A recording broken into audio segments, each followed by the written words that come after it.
So next topic is Maxwell relation. So what is the definition? Maxwell relation are a set of equations in thermodynamics which gives relationship among pressure, volume, temperature and entropy in differential form. ठीक है, differential form कौन सी होती है? ऐसी को, इन्हीं को ही differential form कहते हैं असल में. ठीक है, अब देखो Maxwell relation is really important for higher order derivative, higher order thermodynamics.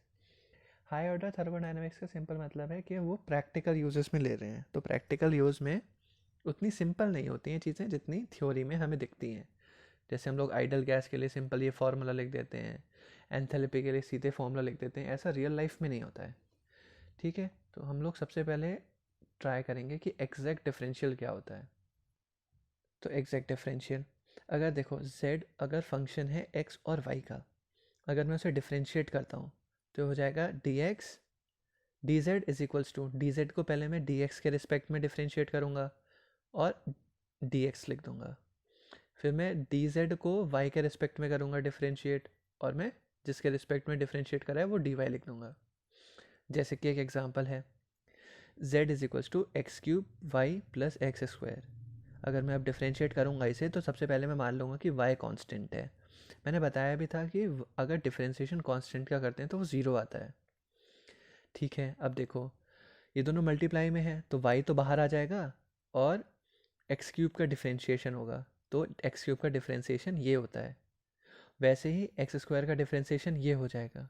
अब देखो हमने x के रिस्पेक्ट में करा था डिफरेंशिएट, तो हम यहाँ पे लिख देंगे dx. अब लिखेंगे हम लोग प्लस, अब हम लोग y के रिस्पेक्ट में डिफरेंशिएट करेंगे पूरी चीज़ को. तो देखो एक्स क्यूब कॉन्स्टेंट है तो बाहर लिख देंगे और y का डिफरेंशिएशन होता है 1. ठीक है, और अब देखो x सारी टर्म्स कांस्टेंट है, x की जितनी भी टर्म कांस्टेंट थी तो एक्स स्क्वायर का डिफरेंशिएशन क्या हो जाएगा? ज़ीरो, क्योंकि हम लोग y के रिस्पेक्ट में कर रहे हैं. तो हम लोगों ने y के रिस्पेक्ट में जब डिफरेंशिएशन करा, जो भी आंसर आया उसके बराबर में क्या लगा दिया हमने? dy. ठीक है, अब इसके बाद हम लोग कंपेयर करेंगे.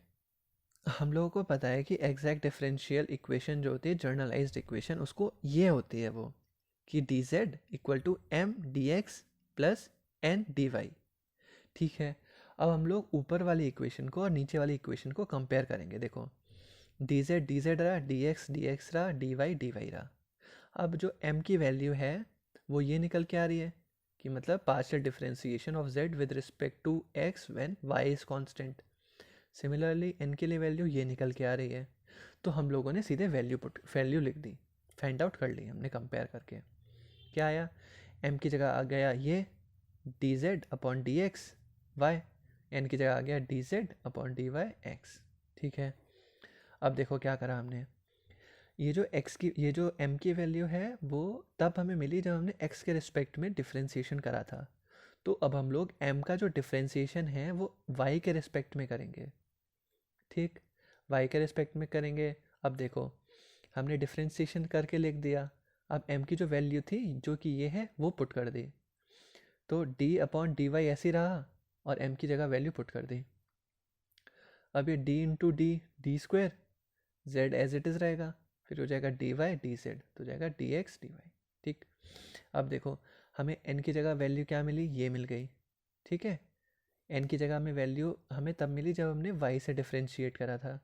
तो हम लोग इससे किसका डिफरेंशिएट करेंगे? x से. सही, ठीक है. उसके बाद n की वैल्यू पुट कर दी और मल्टीप्लाई करा और ये आंसर आ गया.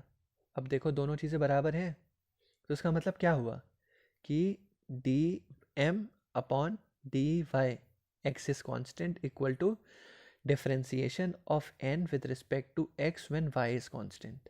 ठीक है, ये रिलेशन हमारा सुपर इम्पॉर्टेंट है. इम्पॉर्टेंट भी नहीं है, सुपर इम्पॉर्टेंट है, क्योंकि यही इसी रिलेशन की मदद से हम लोग सारी इक्वेशन निकालेंगे मैक्सवेल की. मैक्सवेल के रिलेशन निकलेंगे कुल मिला के 4. ठीक है, और हम लोग इन इक्वेशन से सॉल्व करेंगे ये जो इक्वेशंस दे रखी हैं. बस.